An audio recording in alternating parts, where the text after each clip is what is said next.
नमस्कार मित्रों, और मैं महाराज कुमार गुप्ता आपका अपना YouTube चैनल दक्ष स्टडी परिवार में मित्रों आपको स्वागत करते हैं। मित्रों, जैसा कि आप सभी जानते हैं कि रक्षाबंधन मित्रों बहुत ही पवित्र और हिंदू धर्म के आन बान शान के मित्रों पर्व है। रक्षाबंधन का इतिहास मित्रों आज के करोड़ों वर्षों साल से मित्रों चलते आ रहा है।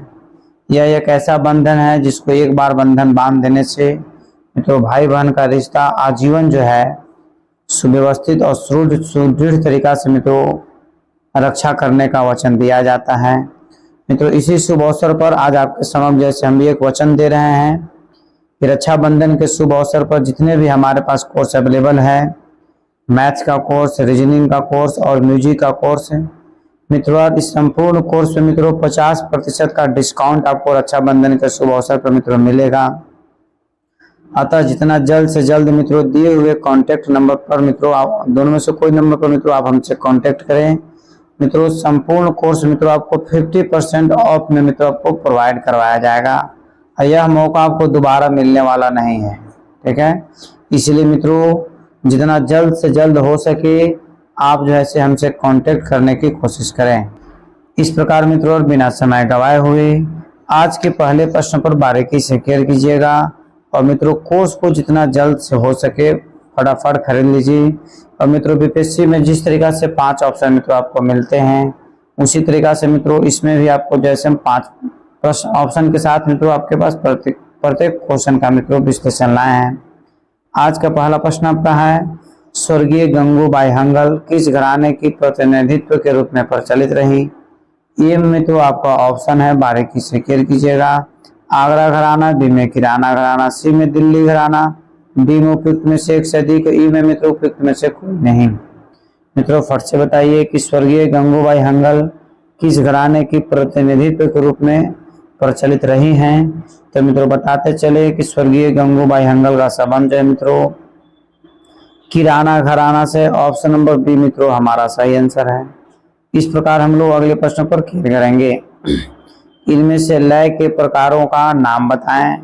इनमें से लय के प्रकारों का नाम बताएं। ये में आपका मध्य, तार और मंद्र। बी में मित्रों मध्य लय, द्रुत लय और विलंबित लय। सी में मध्य, तार और विलंबित। डी में उपयुक्त में से एक से अधिक, ई में मित्रों उपयुक्त में से कोई नहीं। मित्रों फटाफट कमेंट्स में आंसर डालिए कि इनमें से लय के प्रकार का नाम बताइए। तो मित्रों 3 नंबर प्रश्न का आंसर आपका हो जाएगा। लय कुल आपका 3 प्रकार का है, मतलब बी आंसर मित्रों हमारा सही है। मतलब मध्य लय, द्रुत लय और विलंबित लय। इस प्रकार हम लोग अगले प्रश्न पर मित्रों क्लियर करेंगे। अगला प्रश्न आपका है, मूल स्वरों की कितनी संख्या है? ए में आपका 2 है, बी में 7 है, सी में 3 है, डी में उपयुक्त में से एक से अधिक, ई में मित्रों उपयुक्त में से कोई नहीं। मित्रों फट से बताइए कि मूल स्वरों की संख्या कितनी है? तो मित्रों बताते चले कि 4 नंबर प्रश्न का आंसर आपका हो जाएगा। मूल स्वरों की संख्या मित्रों 7 है, मतलब ऑप्शन नंबर बी हमारा सही आंसर है। इस प्रकार हम लोग अगले प्रश्न पर मित्रों क्लियर करेंगे। मध्य सप्तक की ध्वनि का स्थान कौन सा है? ए में छाती है, बी में कंठ है, सी में हाथ है, डी में उपयुक्त में से एक से अधिक, ई में मित्रों उपयुक्त में से कोई नहीं।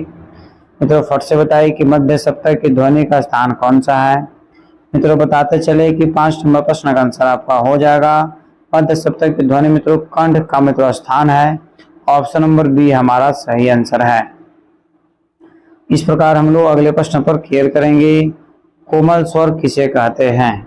कोमल स्वर किसे कहते हैं? जब कोई स्वर अपनी शुद्ध अवस्था से ऊंचा होता है, या फिर जब कोई स्वर अपनी शुद्ध अवस्था से मित्रों के बराबर होता है। सी में आपका है जब कोई स्वर अपनी शुद्ध अवस्था से नीचा होता है। डी में उपयुक्त में से एक से अधिक, ई में मित्रों उपयुक्त में से कोई नहीं। मित्रों 6 नंबर प्रश्न का आंसर आपका हो जाएगा, ऑप्शन नंबर सी।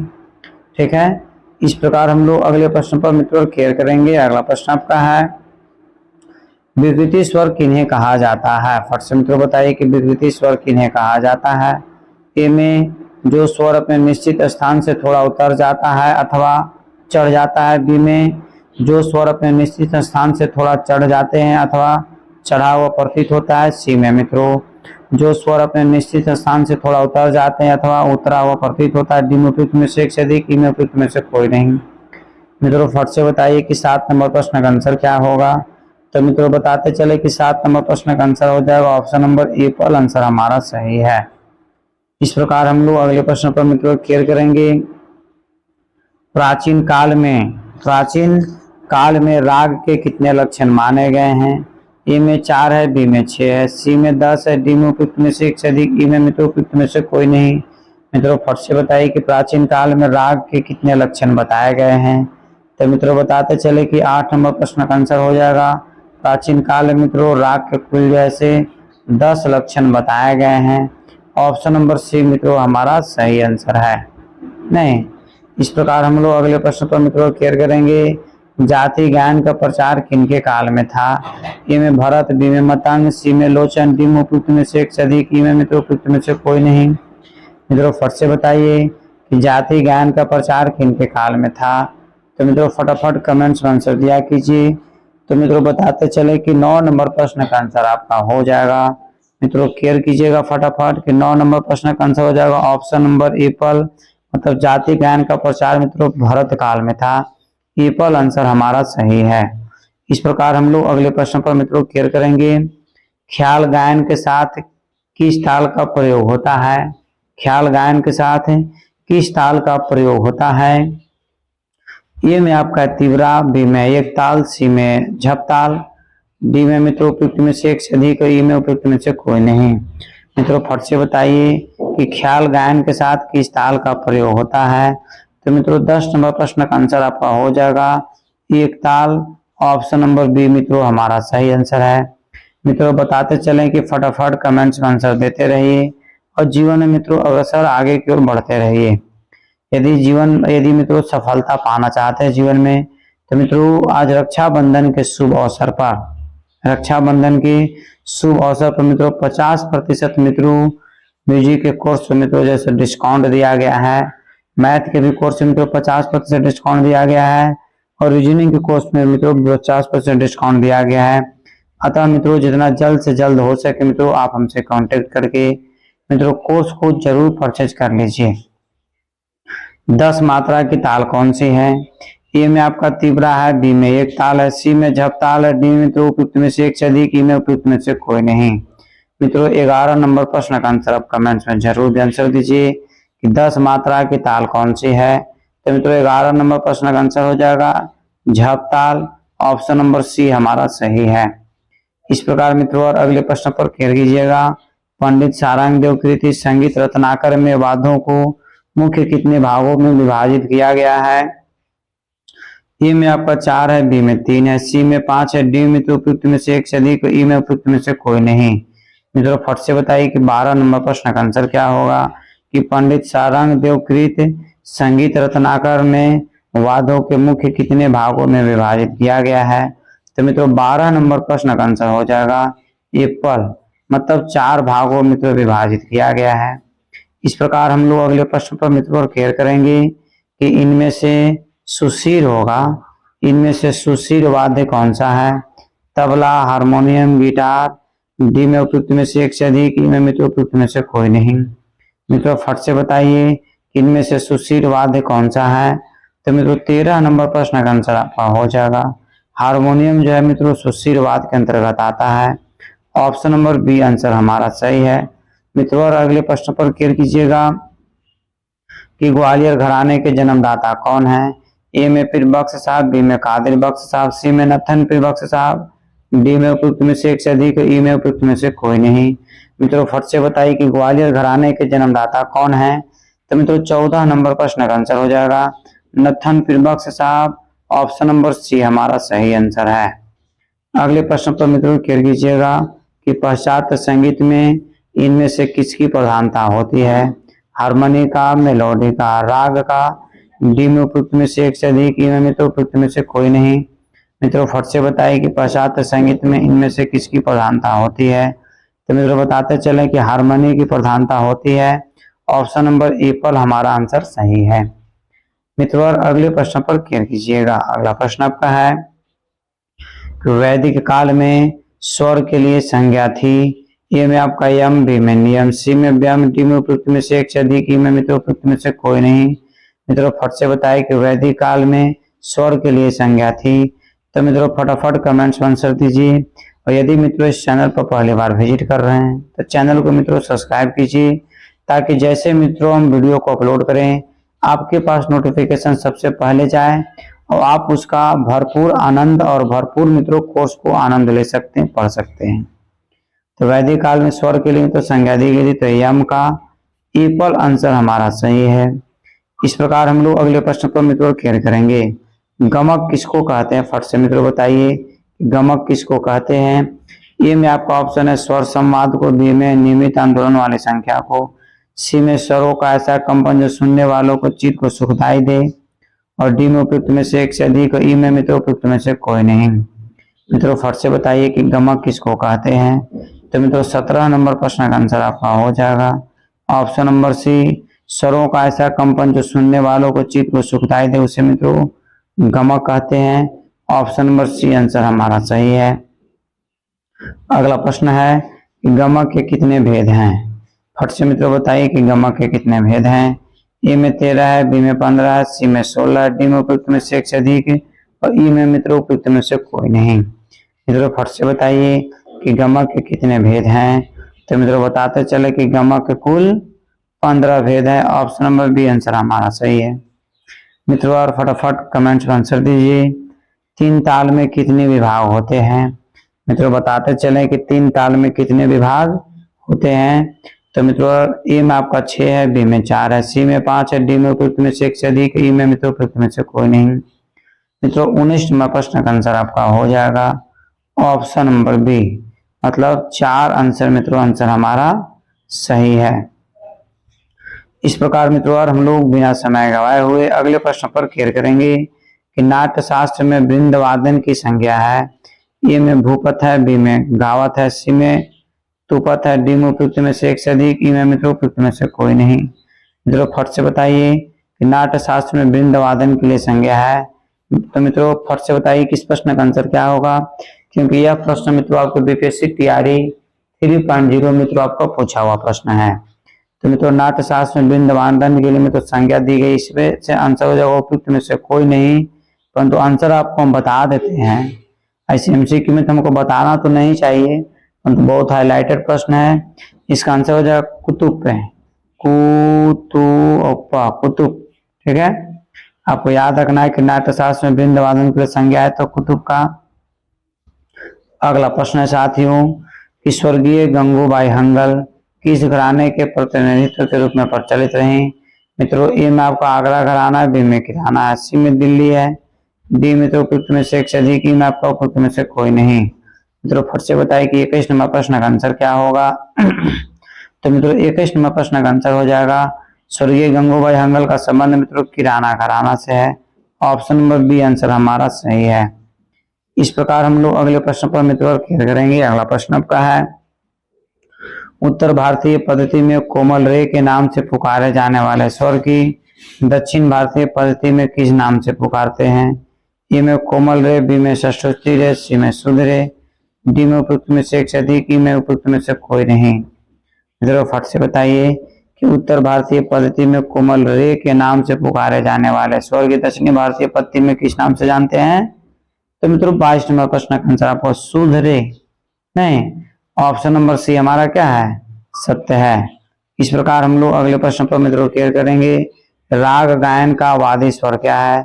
ए में सा है, बी में रे है, सी में प है, डी में उपयुक्त में से एक से अधिक, ई में मित्रों उपयुक्त में से कोई नहीं। मित्रों फट से बताइए राग यमन का वादी स्वर क्या है। तो मित्रों 23 नंबर प्रश्न का आंसर आपका हो जाएगा राग यमन का वादी स्वर। मित्रों उपयुक्त में से कोई आंसर सही नहीं है। ठीक है मित्रों, इस प्रश्न का आंसर आप कमेंट्स में जरूर दीजिए कि राग यमन का वादी स्वर क्या है। ठीक है, अगला प्रश्न मित्रों कि सा नि ध प ग किस राग का द्योतक है। ए में आपका यमन है, बी में शुद्ध कल्याण है, सी में देशकार है, डी में उपयुक्त में से एक से अधिक, ई में मित्रों उपयुक्त में से कोई नहीं। मित्रों फट से बताइए कि 24 नंबर प्रश्न का आंसर क्या होगा कि सा नि ध प ग किस राग का द्योतक है। तो मित्रों इसका आंसर हो जाएगा शुद्ध कल्याण। ऑप्शन नंबर बी आंसर हमारा सही है। नहीं, बी आंसर हमारा क्या है सही है। मित्रों अगले प्रश्न पर क्लियर कीजिएगा। अगला प्रश्न आपका है एक मात्रा में जब दो मात्राओं का भाग होता है उसे क्या कहते हैं? ए में 1 गुण, बी में 2 गुण, सी मित्रों 3 गुण, डी में उपयुक्त में से एक से अधिक, ई में उपयुक्त में से कोई नहीं। मित्रों फट से बताइए कि इस प्रश्न का आंसर क्या होगा? एक मात्रा में जब दो मात्राओं का भाग होता है उसे क्या कहते हैं? तो मित्रों 25 नंबर प्रश्न का आंसर हो जाएगा द्विगुण। ऑप्शन नंबर बी मित्रों आंसर हमारा सही है। इस प्रकार हम लोग अगले प्रश्न पर क्लियर करेंगे। अगला प्रश्न मित्रों, अचल स्वर किसे कहा गया है? ए में सा और म को, बी में सा और प को, सी में सा और नी को, डी में मित्रों उपयुक्त में से एक से अधिक, ई में उपयुक्त में से कोई नहीं। मित्रों फट से बताइए कि 26 नंबर प्रश्न का आंसर क्या होगा कि अचल स्वर किसे कहा गया है? तो मित्रों 26 नंबर प्रश्न का आंसर हो जाएगा आपका आंसर ऑप्शन नंबर बी, सा और प को मित्रों अचल स्वर कहा गया है। मित्रों एक बार पुनः ध्यान दीजिएगा और तब तक इस प्रश्न का आंसर मित्रों कमेंट्स में दीजिए कि रक्षाबंधन के शुभ अवसर पर भाई बहन के पवित्र रिश्ता को मित्रों निभाने वाले शुभ पर्व के अवसर पर मित्रों दक्ष स्टडी परिवार आपको प्रत्येक प्रकार के कोर्स में मित्रों 50% का डिस्काउंट, भरपूर डिस्काउंट मित्रों मिल रहा है।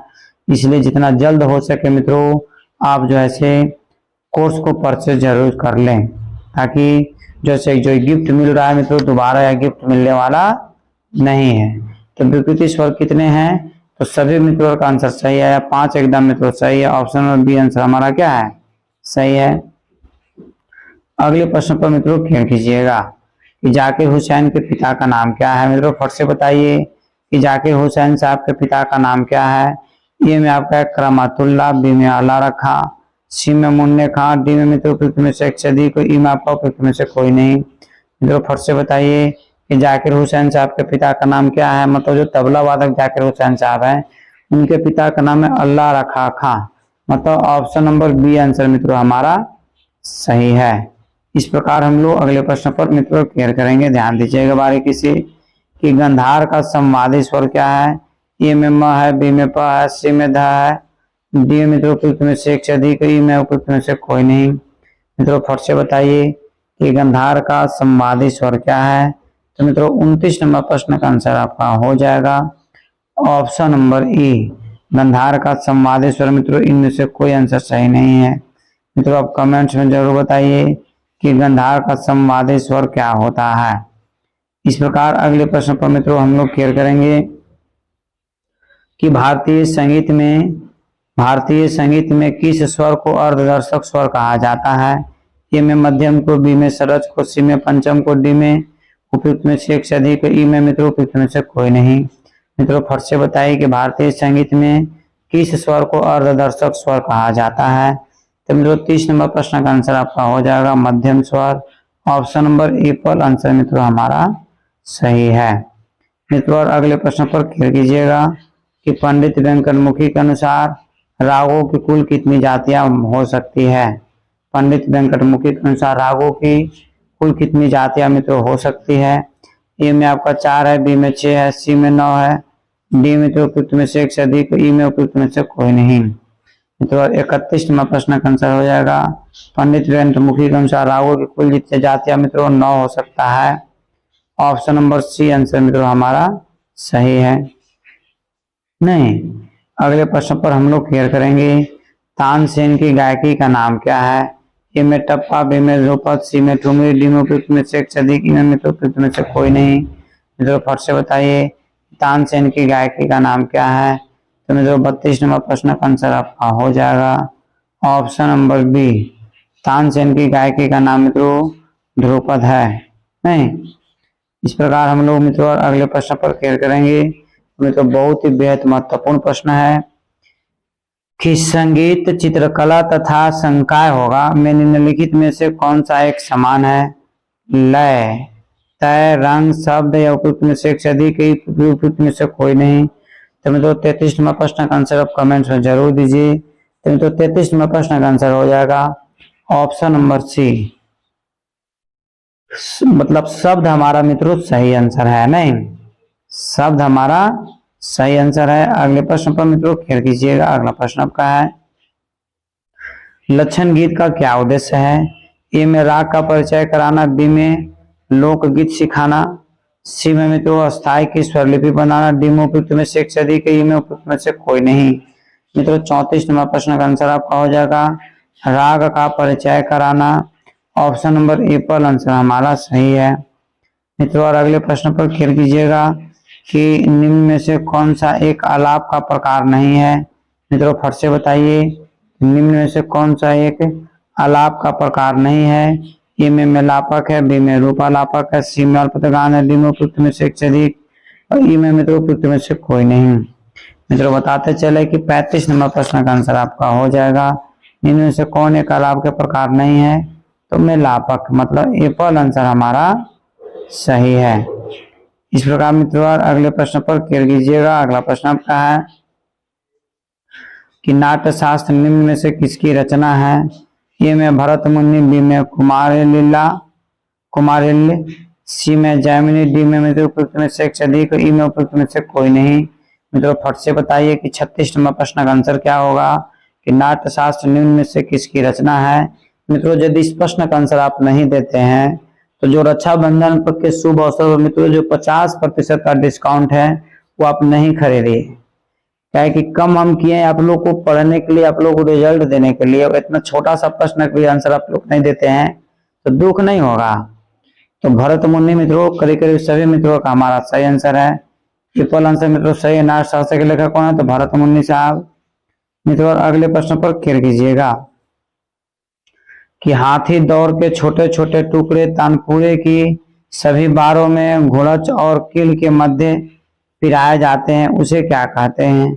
ए में गुल है, बी में मनका, सी में अदक है, डी में तो उपयुक्त में से एक से अधिक, ई में उपयुक्त में से कोई नहीं। तो बताते चलें कि 37 नंबर प्रश्न का आंसर आपका हो जाएगा ऑप्शन नंबर एप्पल, मतलब गुल मित्रों आंसर हमारा क्या है, सही है। नहीं तो सभी प्रश्नों का आंसर ऑप्शन याद नहीं रख करके डायरेक्ट आंसर को याद रखिए। विपंची किस विद्या से जुड़ा हुआ है, तो मित्रों फट से बताइए कि विपंची मित्रों किस विद्या से जुड़ा हुआ है। ए में बीना है, बी में सरोद है, सी में सितार है, डी में उपयुक्त में से एक से अधिक, ई में मित्रों उपयुक्त में से कोई नहीं। तो ध्यान दीजिएगा, बार बार हम क्लास में बताते हैं कि आपको क्या करना है कि ऐसे नंबरिंग लिख लेना है। एक पेज पर 1 2 3 4 5 6 मतलब कुल 53 प्रश्न, तो 53 तक मित्रों अब नंबरिंग लिख लीजिए। और नंबरिंग लिखने के बाद जैसे विपंची किस वाद से जुड़ा हुआ है, तो मित्रों जैसे 38 नंबर प्रश्न का आंसर आपका हो जाएगा विपंची जो है मित्रों एक प्रकार का बीना है, एप्पल आंसर सही है। यदि आप कमेंट से मित्रों एप्पल आंसर डालते हैं तो आप अपना लिखा हुआ पेज पर इसको सही कर लीजिए, और यदि आपका बताया हुआ गलत यदि आंसर गलत है तो मित्रों आप उसे गलत कर लीजिए और लास्ट में काउंट करके बताइए कि कितने प्रश्नों का आंसर आपका सही हुआ। तो मित्रों विपंची किस बात से जुड़ा हुआ है, तो बिना का मित्रों प्रकार है।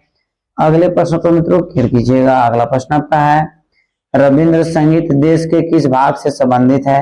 ए में उत्तर, बी में दक्षिणी, सी में पश्चिम, डी में तो उपयुक्त में से एक से अधिक, ई में उपयुक्त में से कोई नहीं। मित्रों फट से बताइए कि 39 नंबर प्रश्न का आंसर मित्रों क्या होगा। तो मित्रों बताते चले 39 नंबर प्रश्न का आंसर हो जाएगा मित्रों ऑप्शन नंबर सी, पश्चिम आंसर मित्रों आपका सही है।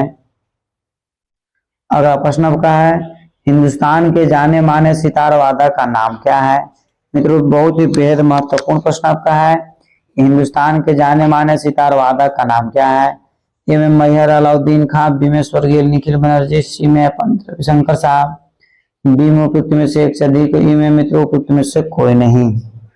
तो मित्रों बताते चले कि 40 नंबर प्रश्न का आंसर आपका हो जाएगा ऑप्शन नंबर डी, उपयुक्त में से एक से अधिक, मतलब हिंदुस्तान के जाने माने सितार वादक कौन है।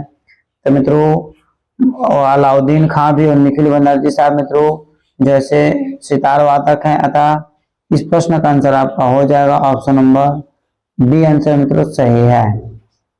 इस प्रकार मित्रों अगले प्रश्न पर हम लोग खेल करेंगे कि किस स्वर की दो श्रुतियां होती है।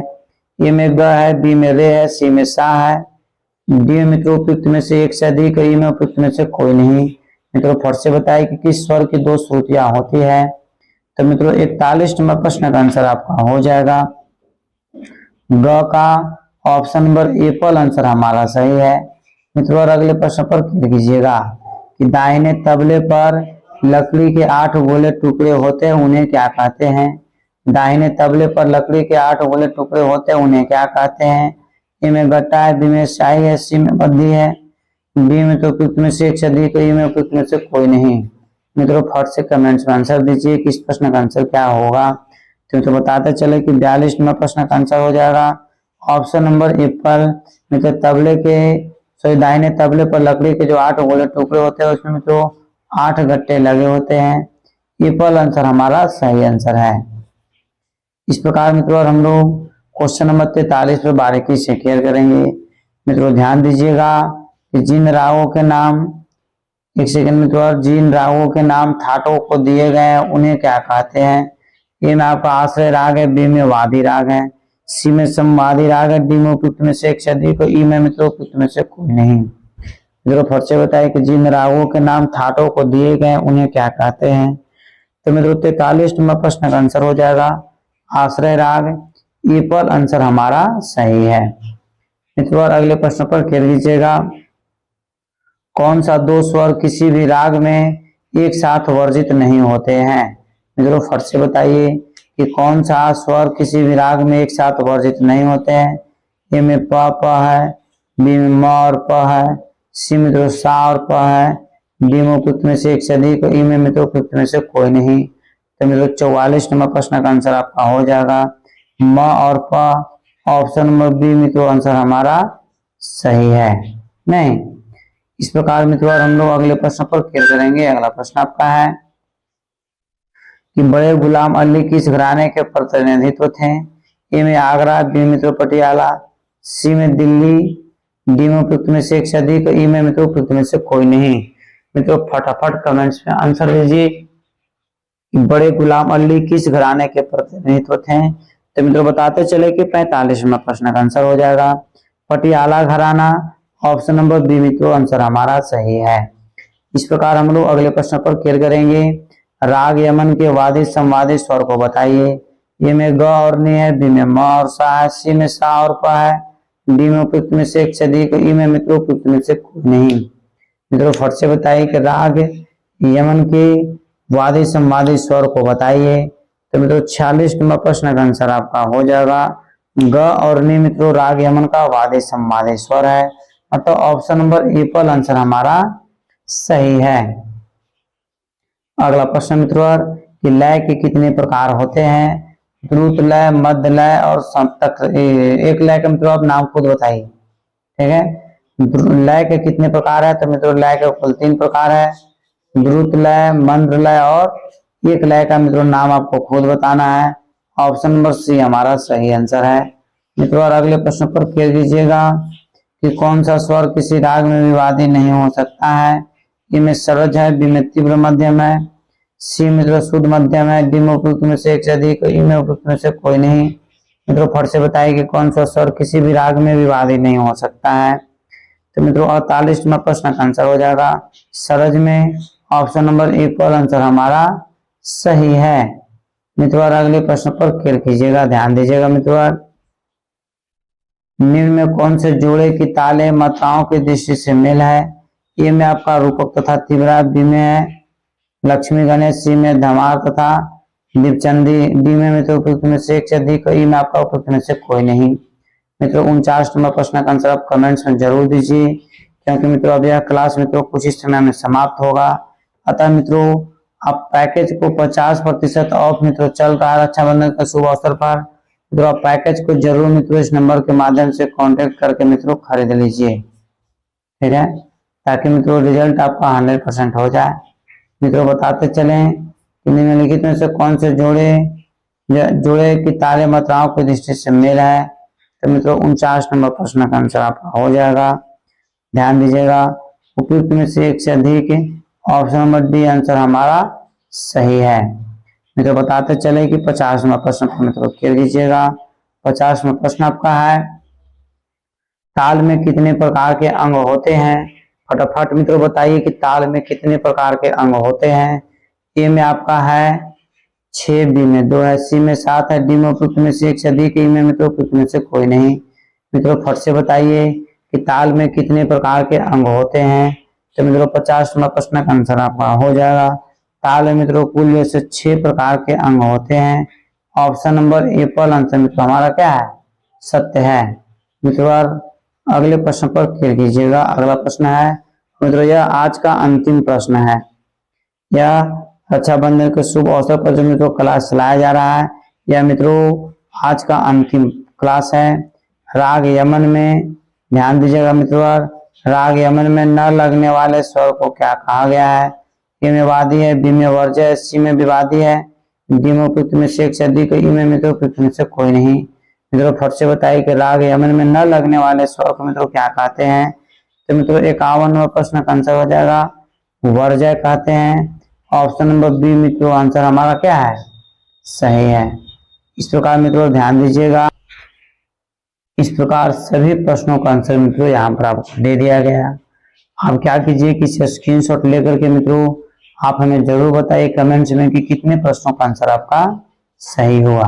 मित्रों पुनः एक बार जैसे आपको याद दिला देना चाहते हैं कि रक्षाबंधन के शुभ अवसर पर मित्रों 50% मित्रों इस चैनल पर जैसे कोर्स अवेलेबल करवाया जा रहा है।